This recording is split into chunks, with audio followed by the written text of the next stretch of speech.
Algunas palabras son susurros del infierno, confesiones que hielan la sangre y miradas que parecen atravesar la pantalla. ¿Qué se siente mirar a los ojos de un asesino momentos antes de su ejecución? ¿Qué pasa por la mente de alguien que, en su última entrevista, deja una advertencia escalofriante? No hay arrepentimiento, no hay remordimiento, solo una fría aceptación del destino que ellos mismos se forjaron. Hoy cruzaremos esa última frontera, escucharemos las voces de los criminales más infames en su momento final, cuando ya no había más escapatoria.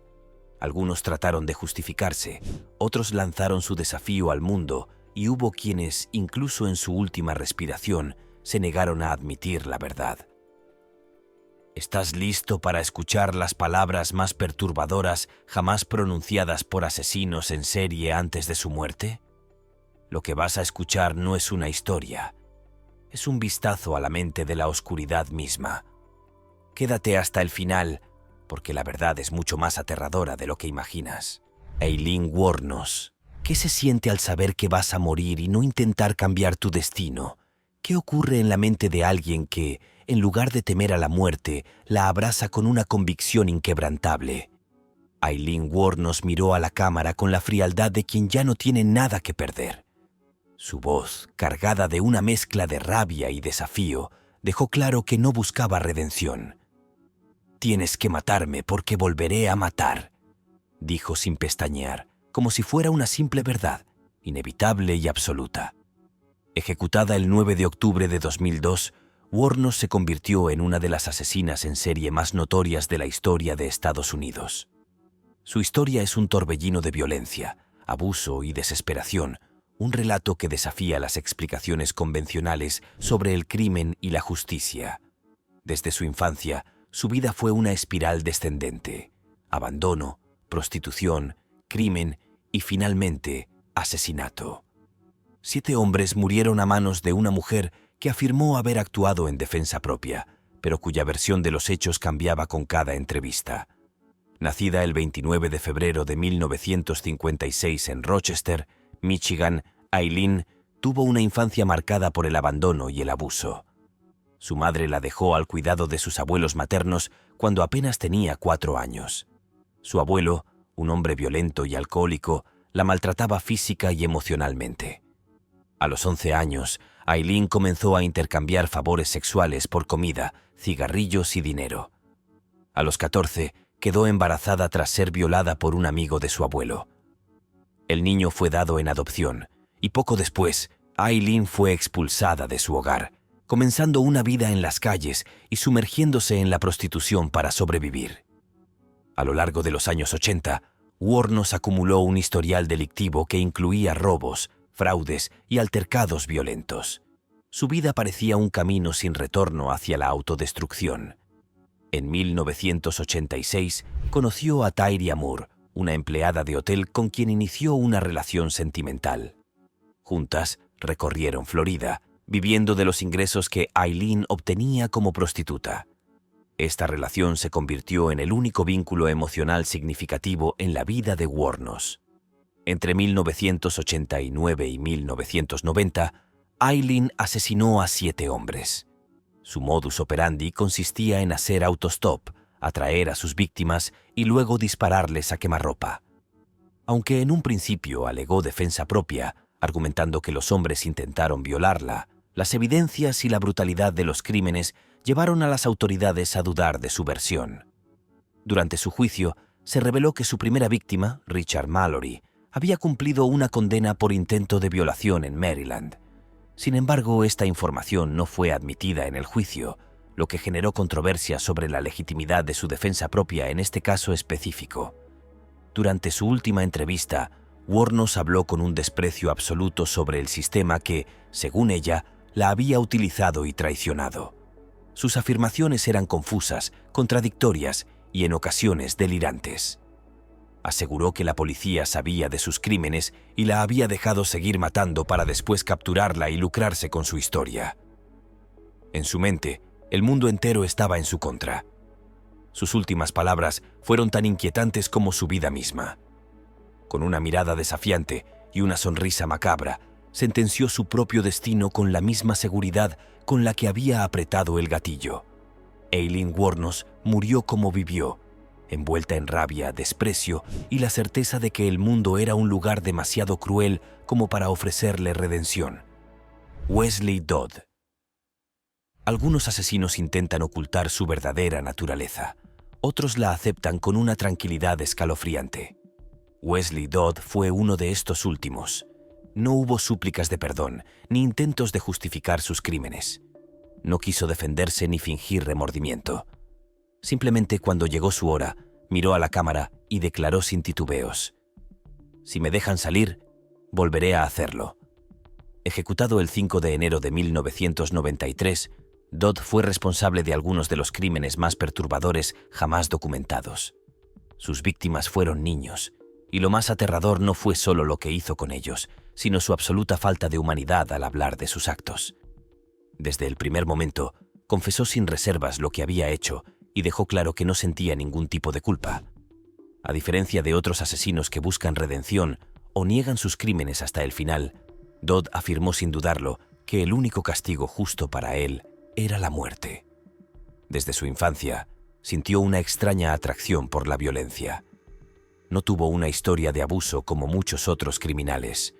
No fue víctima de maltratos, ni sufrió eventos traumáticos que lo marcaran. Simplemente, desde temprana edad, experimentó una necesidad que no pudo controlar. Creció sin mostrar señales de alarma evidentes y durante años ocultó su oscuridad bajo una apariencia común. Sin embargo, en 1989, finalmente cruzó la línea entre la fantasía y la realidad. Con premeditación meticulosa, buscó a sus víctimas en lugares públicos, alejándolas de la seguridad de sus hogares. Eligió el parque David Douglas, un lugar aparentemente inofensivo en Vancouver, para acechar a dos hermanos pequeños. Uno de ellos, Cole, no logró escapar de su destino. Lo llevó a un lugar apartado, lo ató, lo torturó y después de varias horas lo asesinó. Pero este no fue su único crimen. Dodd continuó su racha asesina con otros niños, convencido de que nunca lo atraparían. Sin embargo, el 13 de noviembre de 1989 cometió un error. Intentó secuestrar a otro niño en un cine, pero la víctima se resistió con todas sus fuerzas. Gritó, pateó y logró alertar a la seguridad del lugar. Dodd huyó, pero su suerte se acabó esa misma noche cuando su automóvil se descompuso a pocos kilómetros del lugar. Fue arrestado poco después y, al ser interrogado, no hizo el menor esfuerzo por ocultar la verdad. Durante su juicio, Dodd se declaró culpable y rechazó cualquier intento de defensa. Insistió en que la única forma de detenerlo era ejecutándolo. No quería rehabilitación ni prisión de por vida. Lo que realmente escalofriaba a quienes lo escuchaban era la calma con la que hablaba de sus crímenes. En su última entrevista admitió que no tenía ninguna intención de cambiar. Sabía exactamente lo que era y aceptaba su destino sin resistencia. Su ejecución por ahorcamiento marcó la primera vez en casi 3 décadas que se utilizó este método en Estados Unidos. Su muerte no fue rápida ni indolora, pero, como él mismo afirmó, era la única solución posible. Velma Barfield. Algunas asesinas no empuñan cuchillos ni disparan armas. En cambio, eligen métodos más silenciosos y difíciles de detectar. Velma Barfield no necesitó fuerza física ni violencia evidente para acabar con sus víctimas. Con un rostro amable y la confianza de quienes la rodeaban, envenenó a varias personas sin levantar sospechas. Ejecutada el 2 de noviembre de 1984, Barfield se convirtió en la primera mujer ajusticiada en Estados Unidos después de la reinstauración de la pena de muerte en 1976 y la primera desde 1962. Su caso fue especialmente perturbador porque hasta el final sus palabras parecían las de una mujer arrepentida, no las de una asesina despiadada. «Lamento el dolor que he causado», dijo en su última declaración, mientras aseguraba haber encontrado a Dios en prisión. Sin embargo, el arrepentimiento no borró las vidas que había tomado. Velma nació el 29 de octubre de 1932 en Eastover, Carolina del Norte, en una familia pobre. Su infancia estuvo marcada por el abuso y la pobreza. Su padre era agresivo y su madre no intervenía para detener los maltratos. A los 17 años, huyó de esa vida casándose con Thomas Burke en 1949, con quien tuvo 2 hijos. Por un tiempo su vida pareció mejorar. Sin embargo, todo cambió cuando se sometió a una histerectomía y comenzó a sufrir dolores de espalda, lo que la llevó a desarrollar una adicción a los fármacos. A medida que su dependencia a los medicamentos crecía, su personalidad cambió drásticamente. Se volvió irritable, paranoica y cada vez más incapaz de mantener su vida bajo control. Su matrimonio se deterioró y las peleas con Thomas se volvieron constantes. El 4 de abril de 1969, después de que Burke se desmayara, Velma y los niños dejaron la casa, regresando más tarde para encontrarla incendiada y a Burke muerto. Aunque en su momento se consideró un accidente, años más tarde se descubriría que no fue así. Pero su camino criminal no terminó ahí. En 1970 se casó con Jennings Barfield, un viudo con problemas de salud. Menos de un año después, Jennings murió de un aparente ataque al corazón, dejando a Velma viuda una vez más. Aunque la causa oficial fue una insuficiencia cardíaca, las sospechas nunca desaparecieron del todo. Velma continuó con su vida sin ser investigada, hasta que su adicción la llevó a cometer errores. Para sostener su dependencia a los medicamentos, falsificó cheques y robó dinero de conocidos. Sin embargo, cuando el peligro de ser descubierta aumentó, recurrió al veneno para silenciar a quienes podían delatarla. Su modus operandi era sutil. Cuidaba de ancianos y personas vulnerables, aprovechando su acceso a sus alimentos y medicinas para administrar dosis mortales de arsénico.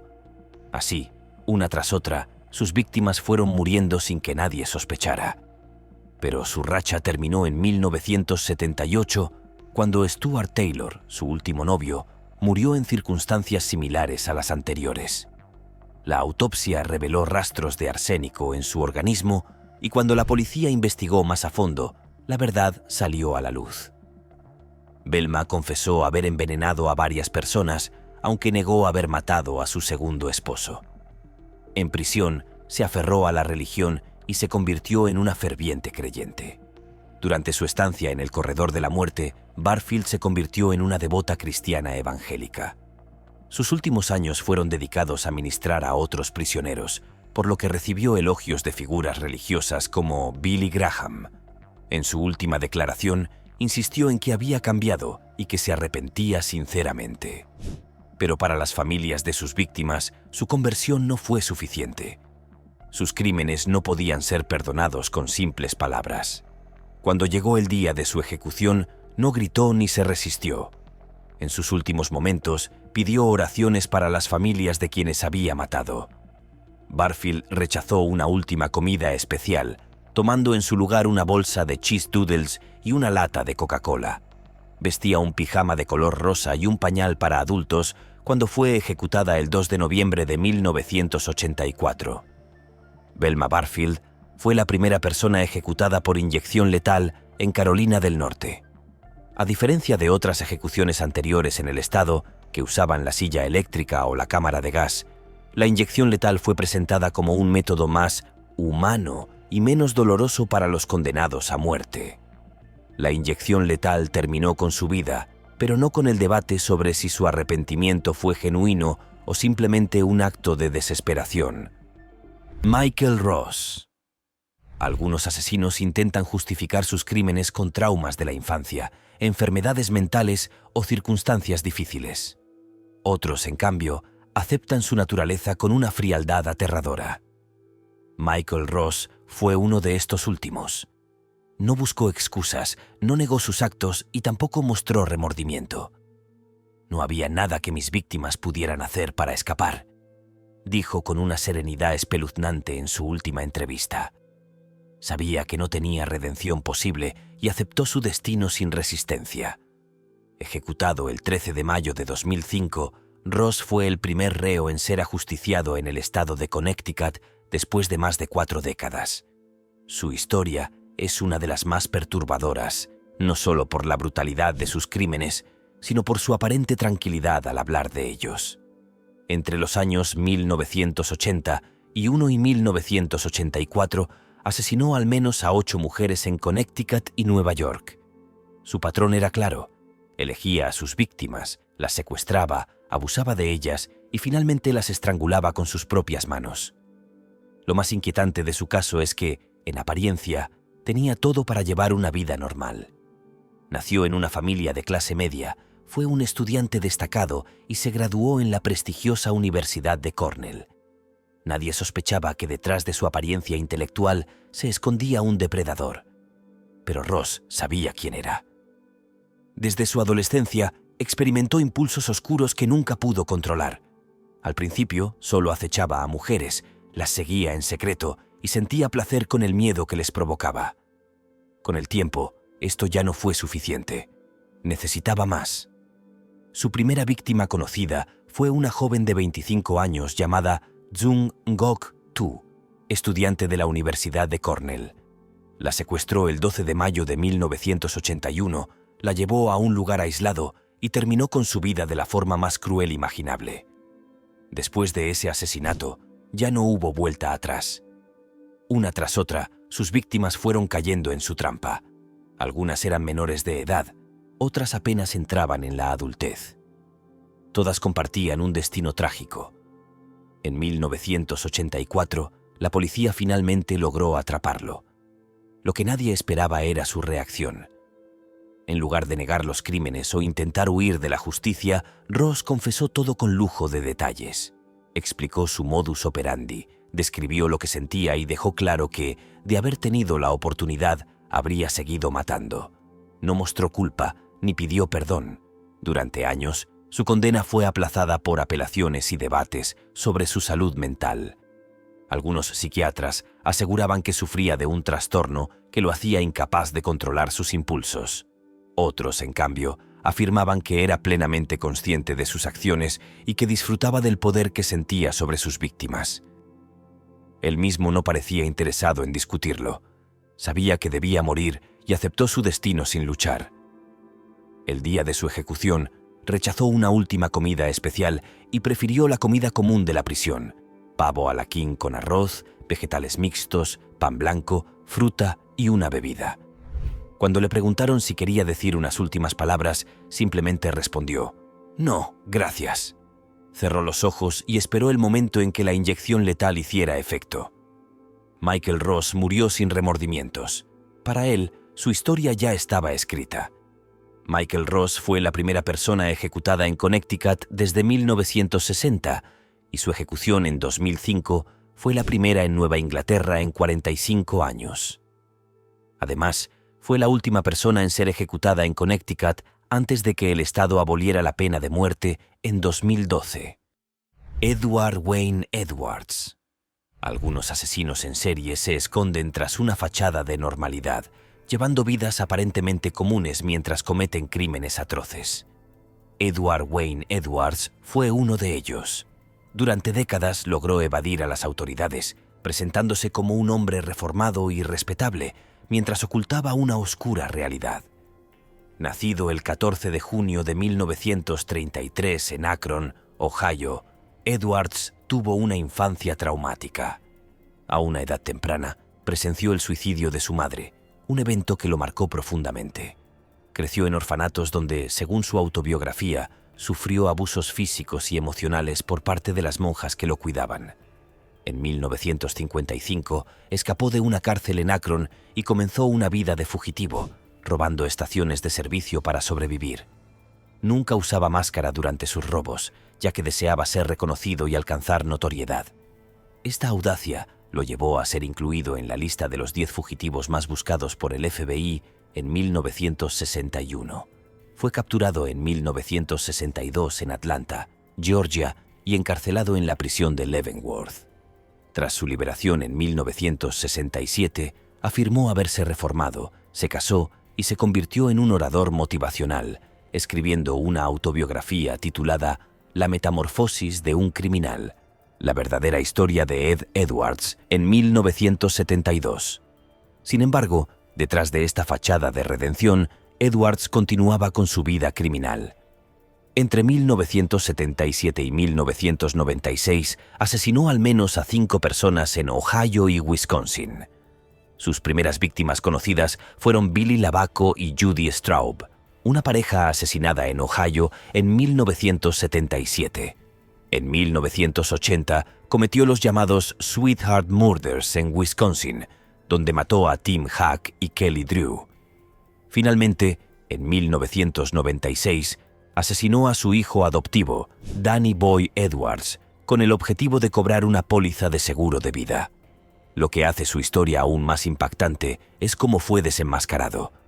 En 2009, su hija, April Balastio, comenzó a sospechar de su padre tras notar que en cada lugar donde vivían ocurrían asesinatos sin resolver. Investigando por su cuenta, encontró similitudes entre los movimientos de su familia y varios crímenes. Decidió contactar a las autoridades, lo que llevó a la detención de Edwards y a su confesión de múltiples asesinatos. Durante su juicio en 2010, Edwards se declaró culpable y fue condenado a muerte. Sin embargo, falleció de causas naturales en prisión el 7 de abril de 2011, antes de que pudiera ser ejecutado.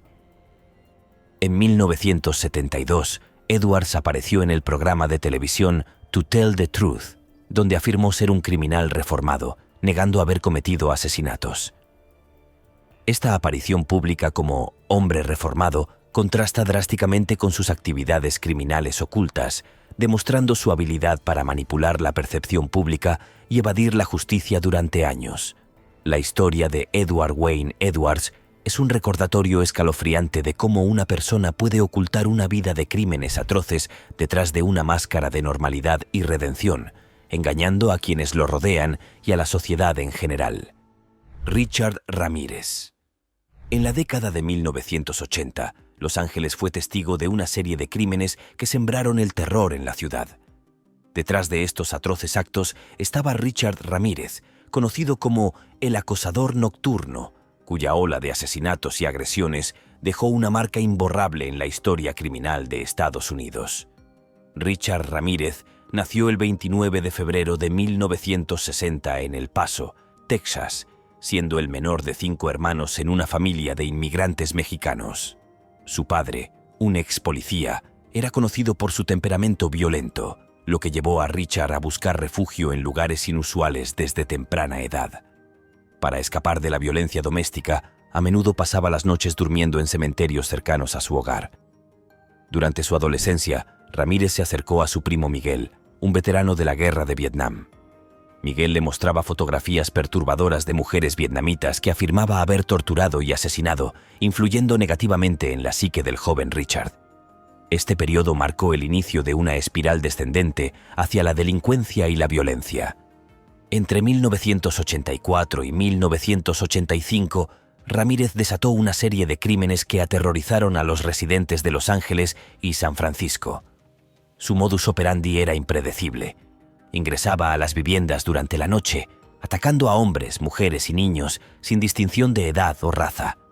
Utilizaba diversas armas, desde cuchillos hasta armas de fuego, y en ocasiones dejaba símbolos satánicos en las escenas del crimen, lo que aumentaba el pánico en la comunidad. La captura de Ramírez fue resultado de la colaboración ciudadana. El 31 de agosto de 1985, tras regresar de una visita a su hermano en Tucson, Arizona, fue reconocido por su fotografía difundida en los medios. Intentó robar un vehículo, pero fue detenido y golpeado por una multitud hasta que la policía llegó para arrestarlo. Durante el juicio, que comenzó en julio de 1988, Ramírez mostró una actitud desafiante, sin mostrar remordimiento por sus acciones.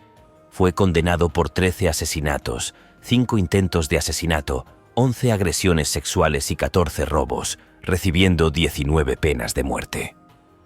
A pesar de su condena a muerte, Ramírez pasó casi 24 años en el corredor de la muerte en la prisión de San Quintín. Falleció el 7 de junio de 2013 debido a complicaciones de un linfoma, antes de que pudiera ser ejecutado. Ramírez era un ferviente admirador de la banda de rock AC/DC.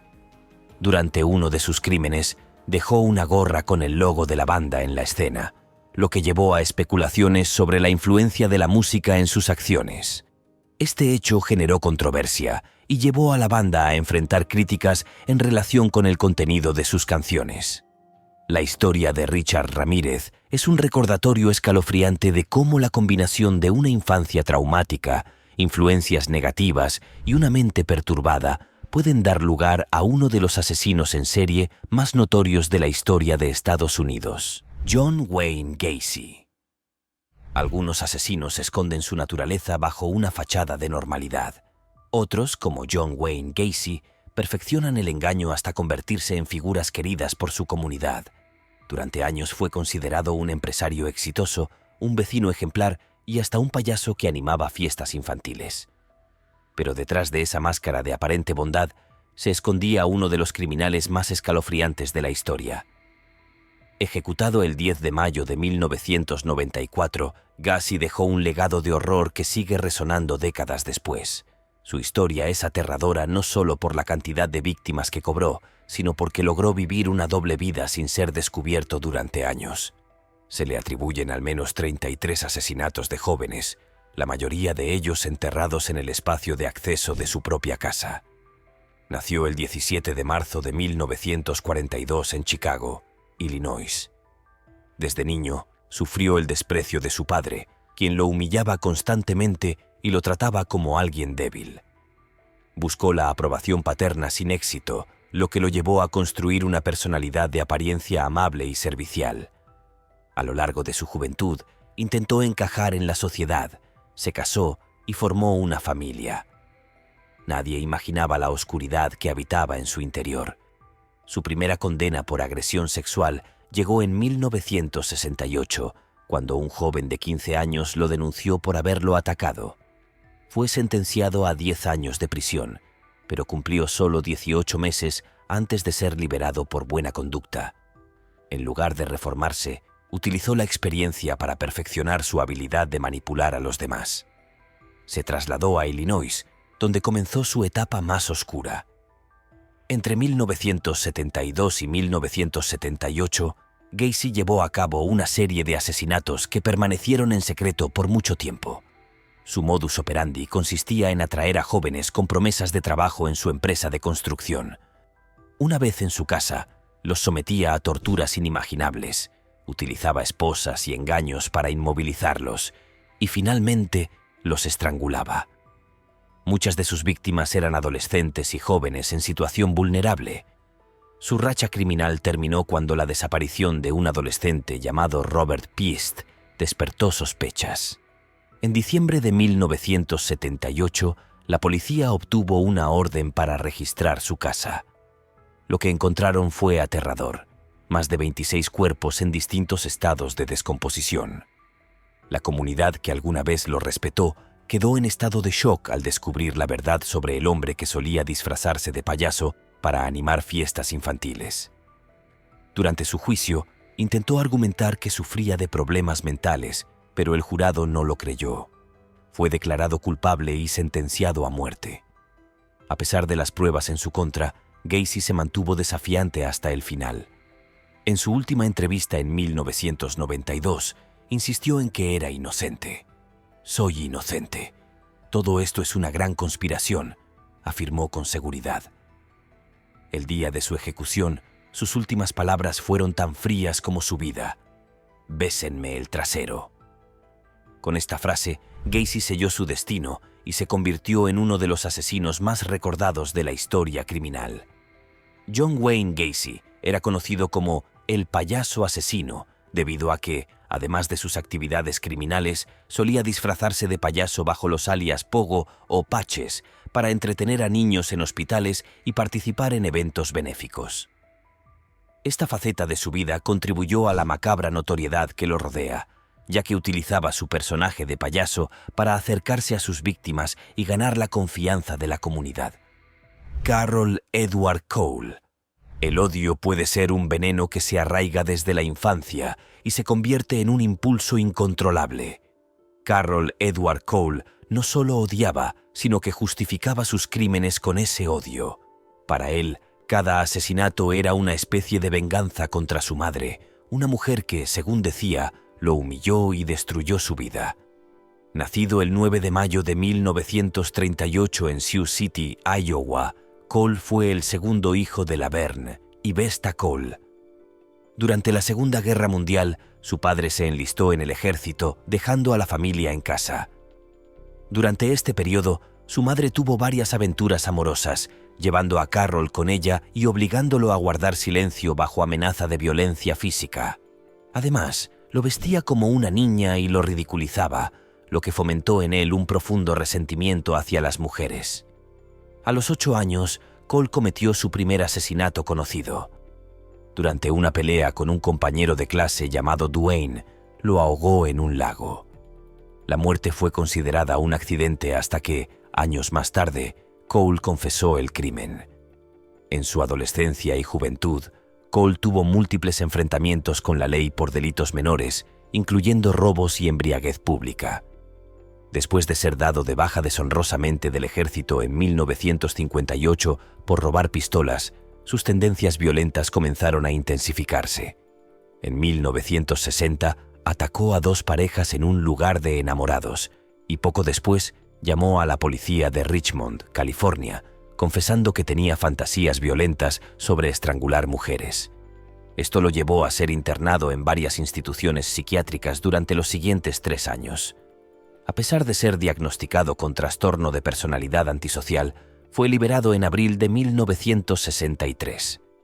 Tras su liberación, se mudó a Dallas, Texas, donde conoció y se casó con Billie Whitworth, una stripper alcohólica. La relación fue tumultuosa y terminó cuando Cole incendió un motel, convencido de que su esposa lo engañaba allí.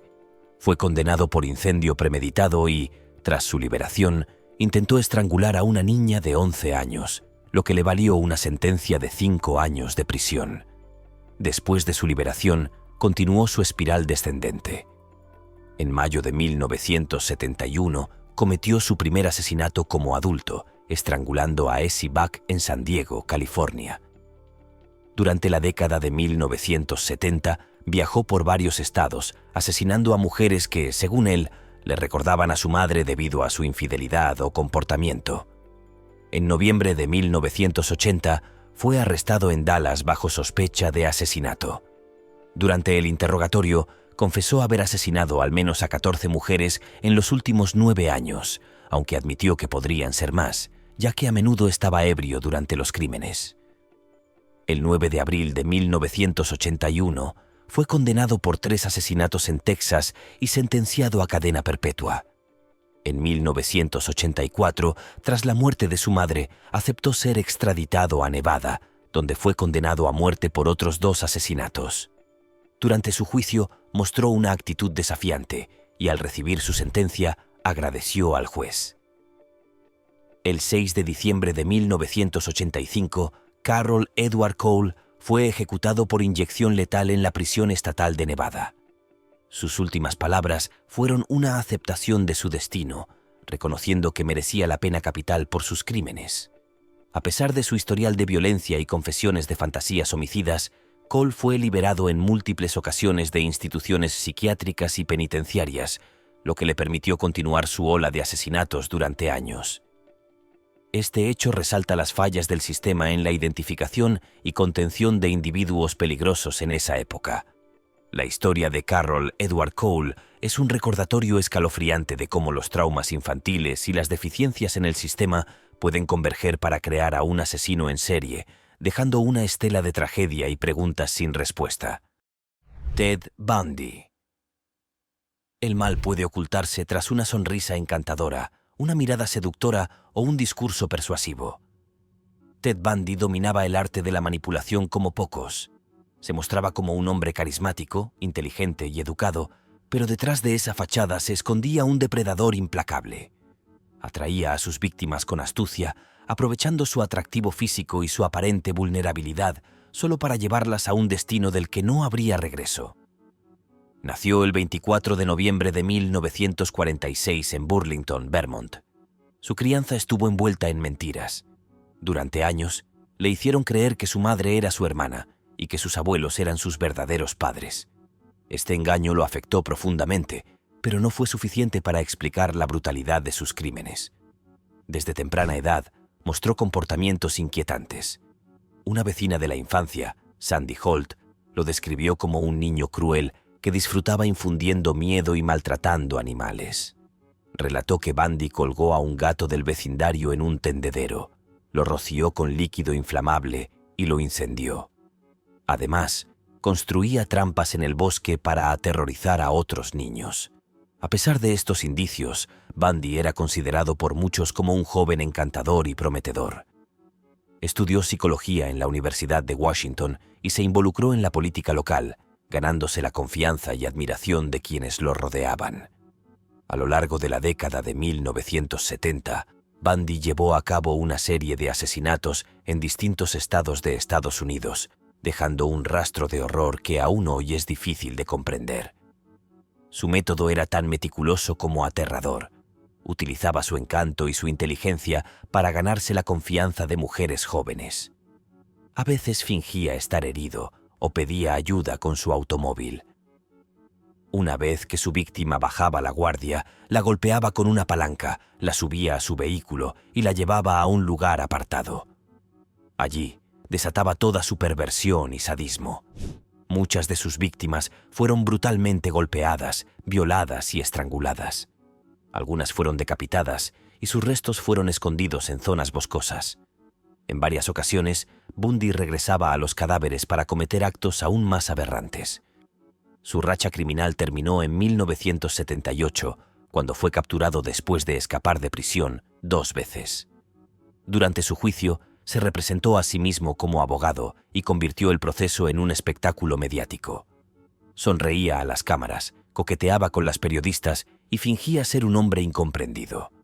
Pero la evidencia era abrumadora. Fue condenado a muerte por múltiples asesinatos.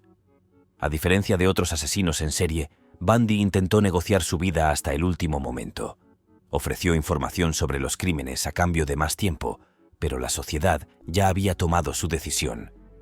En sus últimas horas, se aferró a su discurso manipulador, intentando proyectar la imagen de un hombre que había sido víctima de influencias negativas. Sin embargo, nadie le creyó. Cuando llegó el momento de su ejecución en la silla eléctrica, su última frase fue casi un susurro. «Díganle a mi familia y amigos que los quiero». Pero no hubo lágrimas ni despedidas conmovedoras. Afuera, cientos de personas celebraban su muerte, una rara muestra de alivio ante la desaparición de un monstruo que nunca debió haber existido. Durante su encarcelamiento, Bundy recibió numerosas cartas de admiradoras que, atraídas por su apariencia y carisma, le profesaban amor y apoyo. Esta fascinación por criminales peligrosos es conocida como hibristofilia. Incluso, Bundy se casó con Carol Ann Boone durante su juicio, quien creía en su inocencia y con quien tuvo una hija mientras estaba en prisión. La historia de Ted Bundy es un recordatorio escalofriante de cómo las apariencias pueden engañar y de la oscuridad que puede esconderse detrás de una fachada encantadora. Mark Brandon Chopper Reed. No todos los criminales se esconden en las sombras. Algunos se convierten en figuras casi legendarias, mezclando realidad y ficción a su conveniencia. Mark Brandon Chopper Reed fue uno de estos personajes. Su vida estuvo marcada por la violencia, pero también por su habilidad para transformar su historia en espectáculo. Nació el 17 de noviembre de 1954 en Melbourne, Australia. Hijo de un veterano del ejército y de una madre devota de la Iglesia Adventista del Séptimo Día, pasó sus primeros 5 años en un hogar infantil, ya que su madre no podía o no quería cuidarlo. Creció en los suburbios de Collingwood, Thomastown, Fitzroy y Preston. Durante su infancia fue víctima de acoso escolar, afirmando que a los 15 años ya había perdido varios cientos de peleas, además de sufrir maltrato por parte de su padre. A los 14 años fue puesto bajo la tutela del Estado y estuvo internado en varias instituciones de salud mental durante su adolescencia, donde, según él, fue sometido a terapias de electroshock. En su juventud, Reed lideró la pandilla de Surrey Road, participando en numerosos enfrentamientos callejeros. Comenzó su carrera criminal robando a narcotraficantes en salones de masajes en el área de Prahran. Posteriormente, se especializó en el secuestro y tortura de otros miembros del crimen organizado, utilizando sopletes o sierras para cortarles los dedos antes de matarlos. Entre los 20 y los 38 años, pasó solo 13 meses fuera de prisión, habiendo sido condenado por delitos como robo a mano armada, asalto y secuestro. Durante su estancia en la prisión de Pentridge, a finales de la década de 1970, su presencia desencadenó una guerra dentro del recinto. Su pandilla participó en varios actos de violencia contra otras más numerosas durante esa época. También en ese periodo, Reed consiguió que otro recluso le cortara ambas orejas con la intención de salir temporalmente de su sección en la prisión. Si bien en las primeras biografías sostuvo que la intención fue evitar la emboscada de otros reclusos, posteriormente afirmó que fue para ganar una apuesta. El apodo de Chopper le fue dado por su parecido con el personaje del dibujo animado Yankee Doodle que veía de niño. En 1995, Reed se casó con Mary Ann Hodge mientras cumplía condena en una prisión de Tasmania. La pareja tuvo un hijo, Charlie, pero se divorció en 2001. En enero de 2003 se casó nuevamente, esta vez con Margaret Casar, una amiga de mucho tiempo, con quien tuvo otro hijo, Roy Brandon. A pesar de su historial criminal, Reed logró reinventarse como autor y figura pública, dejando una marca indeleble en la cultura popular australiana. En 2001 se estrenó la película Chopper, protagonizada por Eric Bana, basada en la vida de Reed. La película se inspiró en las historias relatadas en los libros de Reed y en una investigación independiente que en ocasiones contradice la versión de Reed. La historia de Mark Brandon Chopper Reed es un ejemplo de cómo la realidad y la ficción pueden entrelazarse, creando una figura que, a pesar de sus crímenes, logró cautivar la atención del público y dejar una huella en la cultura popular.